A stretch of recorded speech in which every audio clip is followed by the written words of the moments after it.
Afghanistan, Pakistan, Sudan, Somalia, Yemen जैसे देश लगातार आर्थिक संकट से जूझ रहे हैं। तो यहाँ पे ना ही आपका पॉलिटिकल स्टेबिलिटी है, ना ही यहाँ पर अगर देखा जाए रीजनल स्टेबिलिटी है, और ना ही इनकी इकोनॉमिकल स्टेबिलिटी आपको देखने को मिलेगी। मैथिली ठाकुर का एक बयान सुनकर के मुझे इतना ज्यादा बुरा फील हुआ कि वो कलाकार हैं, ठीक है। उन्होंने एक पार्टी को जज कैसे किया, और पार्टी क्योंकि वही दिखा रही इसलिए वो जज कर रहे। उन्होंने बोला कि मैंने जितनी जगहों पर, मैंने 16 से 17 जगहों पर कॉन्सर्ट किए, उन कॉन्सर्ट में 10 से 12 जगहों पर बीजेपी ही ने स्पॉन्सर किया था। नमस्कार, एक बार फिर से मैं आप सभी के सामने उपस्थित हूँ बेहद महत्वपूर्ण टॉपिक के साथ। और टॉपिक जुड़ जाता है यहाँ पर कि अगर दुनिया में बात करें तो हमें मोस्टली मुस्लिम देश गरीब क्यों दिखाई देते हैं।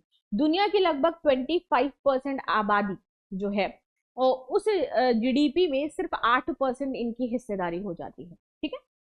ऐसा क्यों कि मोस्टली जो मुस्लिम देश हैं वो गरीब दिखाई दे रहे हैं। अब आप दुबई को छोड़ दो, कतर को छोड़ दो, सऊदी को छोड़ दो, इनको छोड़ दीजिए, बाकी आप देखिए ना, अफ्रीकी कंट्रीज में आप चले जाइए, कितने देश आपको यहाँ पर अमीर दिखाई देंगे, कितने देश आपको बेटर डेवलप दिखाई देंगे, कितने देशों में बेटर फैसिलिटीज हो जाती हैं। तो ऐसा क्यों है, इन्हीं के बारे में हम बातचीत करेंगे यहाँ पर। अफगानिस्तान देख लो, ईरान देख लो, इजराइल देख लो, हाँ, जीडीपी में तो देखो इनकी हिस्सेदारी क्या हो जाती है। तो ज्यादातर मुस्लिम देश गरीब क्यों होते जा रहे हैं। दुनिया की जीडीपी में 8% सिर्फ इनकी हिस्सेदारी है। तबाही के पीछे इस्लाम, अंग्रेजी की लूट या कोई अन्य वजह हो जाती है। तो चलिए समझते हैं। ये आपके ग्रीन में जितने दिखाई दे रहे हैं, these all are Muslim countries. Mostly आपको दिखाई देंगी, mostly mostly mostly Muslim countries दिखाई देंगी, और इधर अभी आपको देखने को मिल जाएंगी।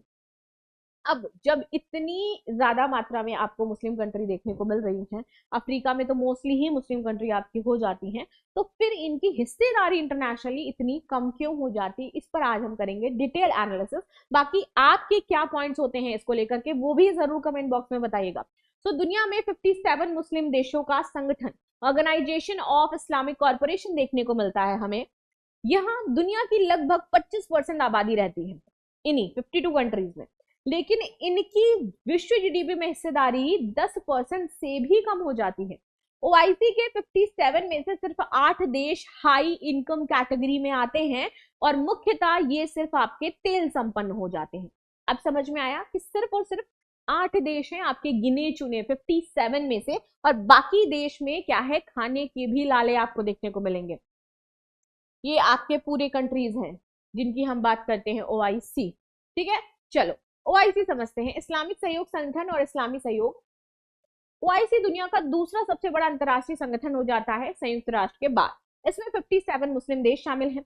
इनका उद्देश्य है कि हम सदस्य देशों की आपस में सहायता करेंगे, उनके रक्षा, व्यापार, सहयोग, हित जो उनके हो जाते हैं उनकी हम रक्षा करेंगे।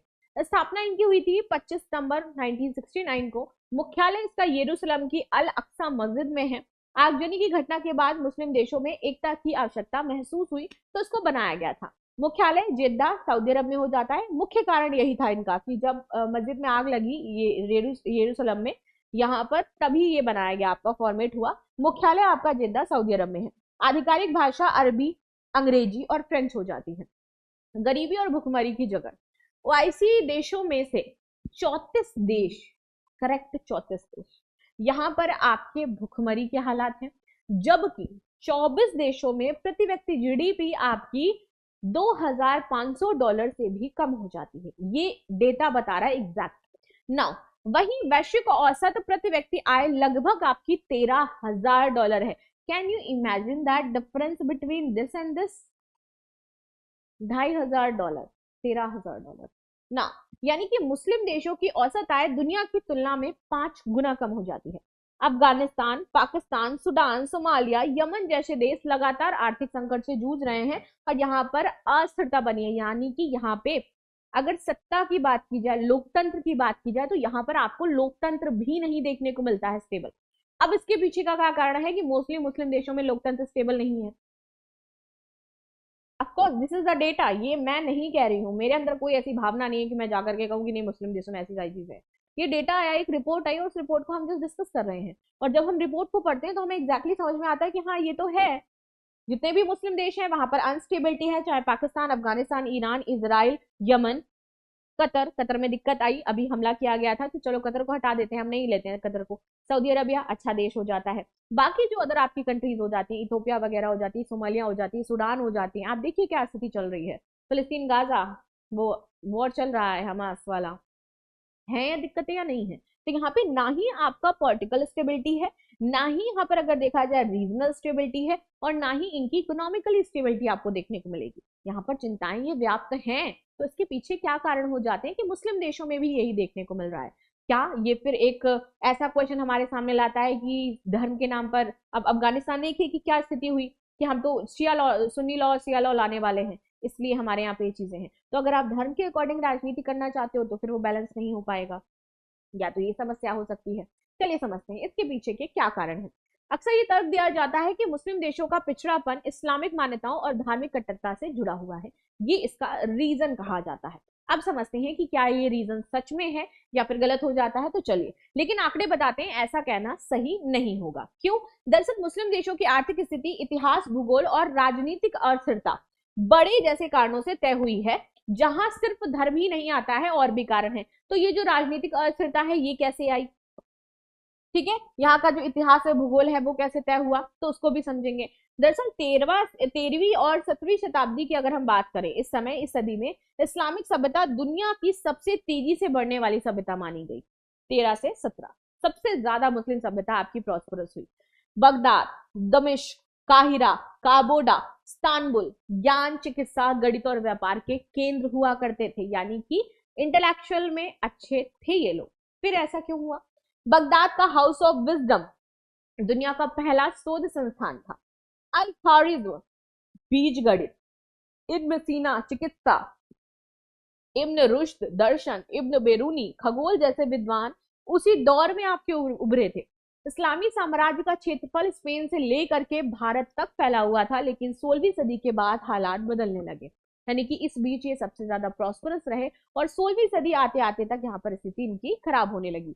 यूरोपीय देशों ने औद्योगिक क्रांति, समुद्री अन्वेषण, उपनिवेशवाद के जरिए नई आर्थिक बढ़त हासिल करी, और उधर मुस्लिम आंतरिक संघर्ष, साम्राज्यिक विखंडन और तकनीकी पिछड़ेपन में उलझ गए। इसलिए मोस्टली जो मुस्लिम कंट्रीज हैं वो आज के समय में पिछड़ी हैं, आज के समय में वहां पर आर्थिक संकटों से जूझ रहे हैं, आज के समय में राजनीतिक अस्थिरता वहां पर बनी हुई है, और जो लोग हैं इनका जीडीपी में सिर्फ 8% का योगदान हो जाता है। तो 16वीं सदी के बाद इनकी स्थिति जो होती है वो खराब होना शुरू होती है, क्योंकि औद्योगिक क्रांति आती है, इसके साथ ही अपने आप को अपग्रेड नहीं कर पाते हैं, ठीक है। समुद्री अन्वेषण, उपनिवेशवाद के जरिए यहाँ पर नई आर्थिक बढ़त हासिल हो जाती है और इनका साम्राज्य विखंडित होने लगता है। अब यहाँ पे सबसे बड़ा जो रीजन है कि इनकी तेल पर ज्यादा निर्भरता है। तो तेल पर निर्भरता और संसाधन अभिशाप है इनके पास, कि इनके पास रिसोर्सेज ही नहीं है कि कैसे ये अपने आप को आगे और ज्यादा प्रॉस्परस करे। तो देखो, अमीर मुस्लिम देश आपको देखने को मिलेंगे जैसे सऊदी अरब, कतर, कुवैत, ये तेल पर अत्यधिक निर्भर है, इसलिए ये प्रॉफिटेबल है। यहाँ की जो लिवलीहुड आप देखो बहुत लेविश देखने को मिलेगा, दुबई, बड़ी बड़ी यहाँ पर इमारतें हैं। वहीं अदर हैंड हम बात कर लेते हैं ईरान में क्या स्थिति चल रही है, हम बात करते हैं ईरान में क्या स्थिति चल रही है, अफगानिस्तान, पाकिस्तान देख लीजिए, कतर देख लीजिए, सूडान देख लीजिए, जहां पर राजनीतिक अस्थिरता है, ठीक है। तेल की कीमतों में गिरावट आते ही इनकी अर्थव्यवस्था डगमगा जाती है। वहीं रिसोर्स कोर्स की बात करते हैं कि जहां प्राकृतिक संपदा की भरमार आर्थिक स्थिरता की गारंटी नहीं बन पा रही है यहाँ पर, क्योंकि इनके पास प्राकृतिक रिसोर्सेज नहीं है। शोध, शिक्षा और औद्योगिक विकास में पिछड़ापन, अब इनके पीछे का सबसे बड़े रीजन और मैं ये बताऊं तो जो ओआईसी देश है ना, वहां की अधिकांश सरकारें जो है, स्पेशली जो सरकार है, क्योंकि सरकार कौन सी है, मौलवियों को बैठा दिया जाता है जो कुरान पढ़ने की बात करते हैं, ठीक है। तो वहां पर आपको शिक्षा, विज्ञान और तकनीकी में निवेश में पिछड़ापन देखने को मिलेगा, क्योंकि वो सिर्फ धर्म धर्म धर्म चिल्लाते रहते हैं, जो कि अभी इंडिया में हो रहा है। रिसेंटली अगर मैं इंडिया की बात करूं कि अगर आप इंडिया को भी प्रॉस्परस करना चाहते हो ना, तो धर्म धर्म करना बंद कर दो, चाहे वो हिंदू हो चाहे वो मुस्लिम हो। मैं मजाक नहीं कर रही हूँ, इट्स वेरी सीरियस नोट। अभी देखो मैथिली ठाकुर पॉलिटिक्स में आ गई। मैथिली ठाकुर का एक बयान सुनकर के मुझे इतना ज्यादा बुरा फील हुआ कि वो कलाकार हैं, ठीक है। उन्होंने एक पार्टी को जज कैसे किया, और पार्टी क्योंकि वही दिखा रही इसलिए वो जज कर रही। उन्होंने बोला कि मैंने जितनी जगहों पर, मैंने 16 से 17 जगहों पर कॉन्सर्ट किए, उन कॉन्सर्ट में 10 से 12 जगहों पर बीजेपी ही ने स्पॉन्सर किया था।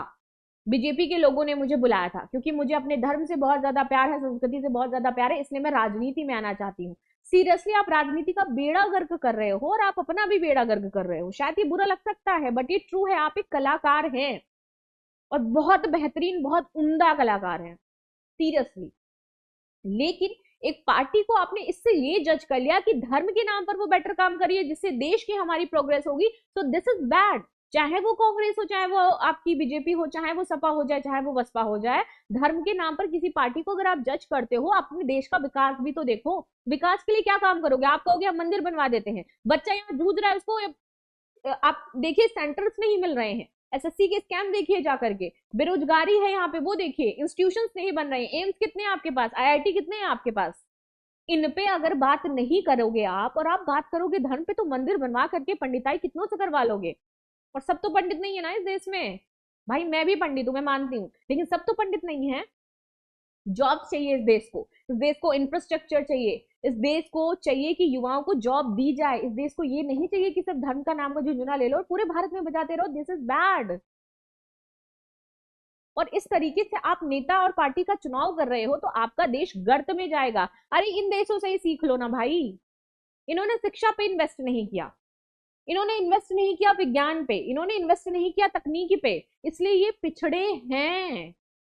और एक दिन यहाँ पे भारत का भी नाम दिखाई देगा अगर आप सिर्फ ऐसे ही धर्म और झंडा लेकर के घूमते रहोगे। मैं नहीं कहती हूँ कि धर्म से प्यार करना गलत है, लेकिन कम से कम इनसे सीखो कि धर्म को अगर हर एक चीज से ऊपर रखोगे ना तो आपके हालात अफगानिस्तान जैसे होते हुए दिखाई देंगे, पाकिस्तान जैसे होते हुए दिखाई देंगे, और आपके पास बेटर इंफ्रास्ट्रक्चर भी नहीं बचेगा। राइट? तो अभी जैसे हम इनके बारे में बात कर रहे हैं कि क्यों मुस्लिम देश ऐसे हैं, फिर बात की जाएगी एक दिन इंडिया के बारे में। और अगर मैं गलत हूं तो मुझे कमेंट बॉक्स में गालियां दे देना, मुझे कोई फर्क नहीं पड़ता है इस बात से। खैर चलो, दुनिया में शीर्ष 500 विश्वविद्यालयों में मुस्लिम से 10 मुस्लिम देशों की संस्थान है।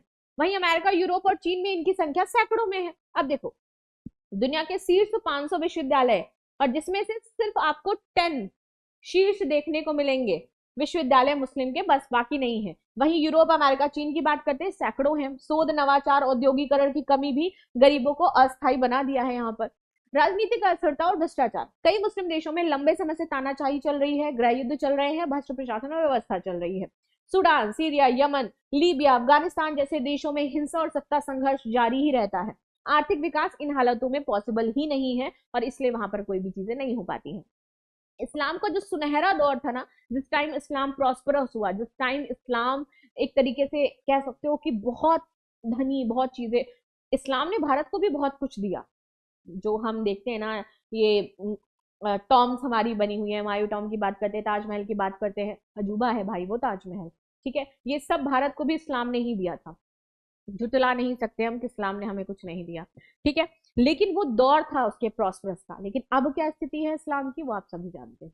राइट? तो उनके बेहतरी के लिए काम करना होगा क्योंकि टाइम के साथ बदलना होता है। इस्लामिक कंट्री टाइम के साथ अपने आप को बदल नहीं रही हैं, इसलिए वो दुनिया से पीछे होती जा रही हैं। ये एक मेन कारण है। राइट? इस्लाम की शुरुआत 7वीं सदी में पैगंबर मोहम्मद ने की। धीरे धीरे ये पूरे middle east, central Asia, Africa, north America, Europe तक फैला। 786 ईस्वी में अब्बासी डायनास्टी ने मशहूर खलीफा अबू जाफर अल मामून का जन्म हुआ। आल मामून ने ताज संभाला तो बगदाद शहर अपनी चरम समृद्धि पर था। अब्बासी वास्तुकला के गुंबद और मेहराब चमकते थे। 10 लाख आबादी के साथ उस वक्त बगदाद दुनिया का सबसे बड़ा शहर हुआ करता था। अल मामून सिर्फ शासक नहीं थे बल्कि इस्लामी इतिहास, गणित, दर्शन, धर्मशास्त्र के विद्वान भी थे और उनके संरक्षण में बगदाद पूरे साम्राज्य में विद्वानों का केंद्र बन गया। आप सोचिए कि ये इतने क्यों सफल हुए, क्योंकि इनके पास ज्ञान था, इनके पास गणित था, इनके पास दर्शन था, इनके पास इनका धर्म था, इनोवेशन था, इसलिए ये फेमस हुए। आप सिर्फ धर्म को लेकर के फेमस नहीं हो सकते हो, आप धर्म को लेकर के फिर अभिनव अरोड़ा जैसे बाबा आप बन सकते हो, दैट्स इट, इतना ही हो सकता है। आपको शिक्षा चाहिए, उसके साथ तर्क के साथ शिक्षा जरूरी है भाई, ऐसा नहीं कि बस आप शिक्षित हो गए। अल मामून का सपना दुनिया के सभी ज्ञान को इकट्ठा करके अरबी में अनुवाद करने का था, इसीलिए उन्होंने हाउस ऑफ विजडम बनाया, यानी कि ज्ञान का घर, जिसे आज इस्लामी दुनिया में गोल्डन एज का प्रतीक माना जाता है। गोल्डन एज था वो, विज्ञान का भी गढ़ रहा बगदाद। बगदाद में हाउस ऑफ विजडम में अनुवाद के अलावा गणित, विज्ञान, चिकित्सा, एस्ट्रोनॉमी विषयों पर पढ़ाई और रिसर्च उस समय होती थी। और आज का इस्लाम देखो, जो इनकी बात ही नहीं करता है। तब का इस्लाम देखो, जो बात करता था चिकित्सा की, बात करता था एस्ट्रोनॉमी की। आज आज अफगानिस्तान में क्या हो रहा है? पुस्तकें जला दी गई जो महिलाओं ने लिखी थी। और उस इस्लाम की बात करिए आप, उस दौर के इस्लाम को आप देखिए। दे आर रियल इस्लामी पीपल यार, they really devote their religious, they are really devotee for their culture, they are do something for their religion, sacrifice पूरी तरीके से हर एक चीज को लेकर के।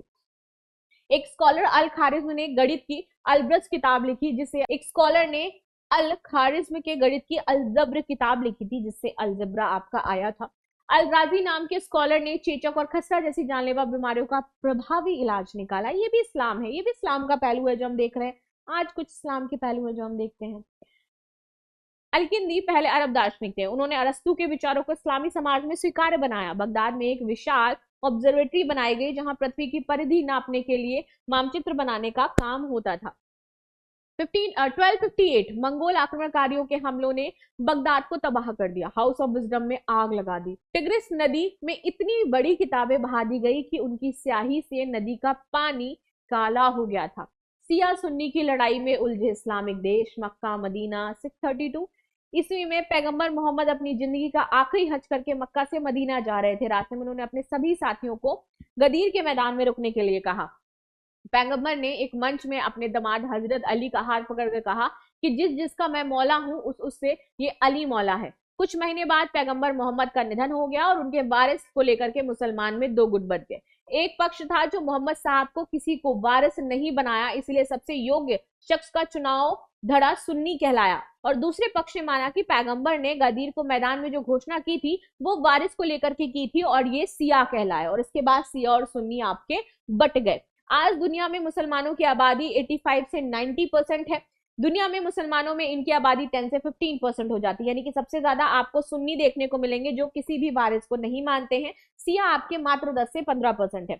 सुन्नी मुसलमान का नेतृत्व सऊदी अरब करता है। यूएई, इंडोनेशिया, पाकिस्तान जैसे देश इसका समर्थन करते हैं। वहीं अगर बात करें हम किसकी, सिया मुसलमान की, तो बहरीन, अजरबैजान और इराक इसका समर्थन करते हैं। 1979 ईरान में आयतुल्लाह खमेनेई सत्ता में आए। इन्होंने पूरे इस्लाम वर्ल्ड में सियाओं का दबदबा बढ़ाने के लिए सिया नेताओं का समर्थन करना शुरू किया। 1980 पाकिस्तान में लश्कर-ए-जंगवी, सिपाही-ए-साहब जैसे कट्टर सुन्नी समूह बने। 4 दशक तक इन्होंने हजारों शियाओं का कत्लेआम किया। इसी साल इराक और ईरान में जंग शुरू हुई। 8 साल चली जंग, 10 लाख से ज्यादा लोग मारे गए। 1991 में जब इराक में सुन्नी शासन सद्दाम हुसैन आए, देन उसके बाद फिर कत्लेआम होता है, 10,000 लोग और मारे जाते हैं। और तब से अब तक ये चीजें चली आ रही हैं कंटिन्यू। 2003 में अमेरिकी सेना में सद्दाम हुसैन को ईरान से सत्ता से हटाया गया।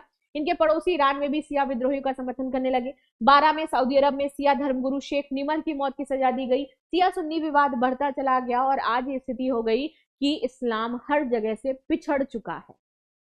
इस्लामिक देश गरीब हो चुके हैं।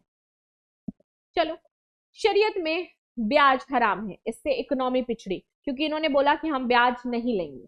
तो ब्याज नहीं लोगे तो आप इकोनॉमी चलाओगे कैसे? मेहनत के बजाय निवेश करके किस्मत के आधार पर पैसा कमाना भी गलत है।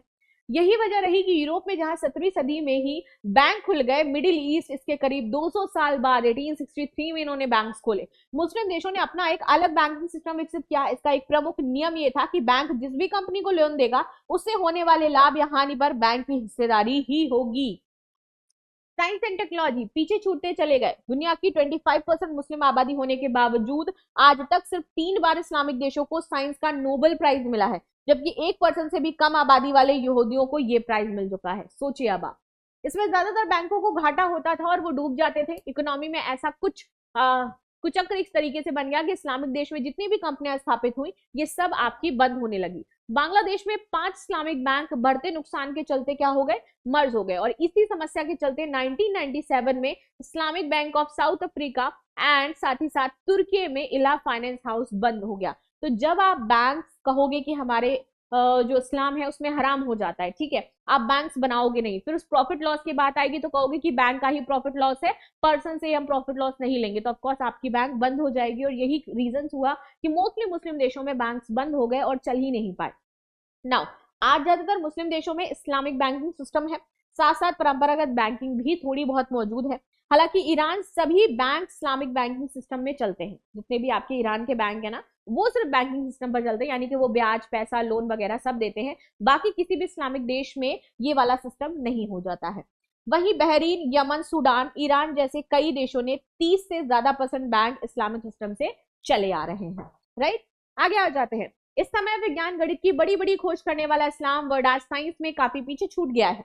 ग्लोबल इनोवेशन इंडेक्स 2025 में टॉप 30 देशों में सिर्फ एक इस्लामिक देश था, विच इज यूएई। क्योंकि यहां पर आप देखो कि हम इसके बारे में बात नहीं कर रहे हैं, राइट, मतलब इस्लामिक देश इसके बारे में बात नहीं करे, जबकि 19वीं सदी में इस्लामिक देशों ने कई स्वायत्ताएं जो हैं वो स्थापित करी, चीजें स्थापित करी। मदरसों में आप पढ़ाई की बात करते हैं, धार्मिक शिक्षा पर ये केंद्रित हो गए हैं।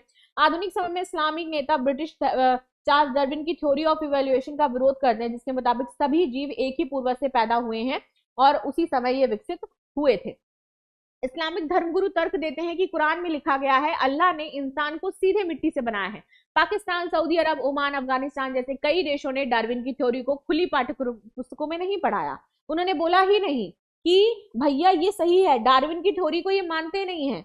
इनका डार्विन कहता है ना कि एक ही पूर्वज से सभी पैदा हुए हैं, ऐसा कुछ नहीं कि इस्लाम में कोई अलग से पैदा हो गया है, ये नहीं मानते हैं। ये डार्विन की थ्योरी को नकार देते हैं और अपनी पुस्तक में शामिल नहीं करते हैं। नाइजीरिया, तालिबान के नेता मोहम्मद यूसुफ पश्चिमी शिक्षा की गुनाह बताते हैं और कहते हैं कि हम बारिश को ईश्वर की रचना मानते हैं, ना कि सूर्य के कारण होने वाली वाष्पीकरण जो संघनित होकर के वर्ष बनता है। तो आप बताइए, जब साइंस को आप मानते नहीं हो तो आप क्या मानते हो? आप कहते हो क्योंकि अल्लाह यहाँ पर बारिश दे रहा है आपको, चलिए ठीक है, हम भगवान मानते हैं, लेकिन हम साइंस भी मानते हैं। हम मानते हैं कि वाष्पीकरण होकर के संघनित होता है तभी बारिश होती है, साइंटिफिकली प्रूफ है, राइट।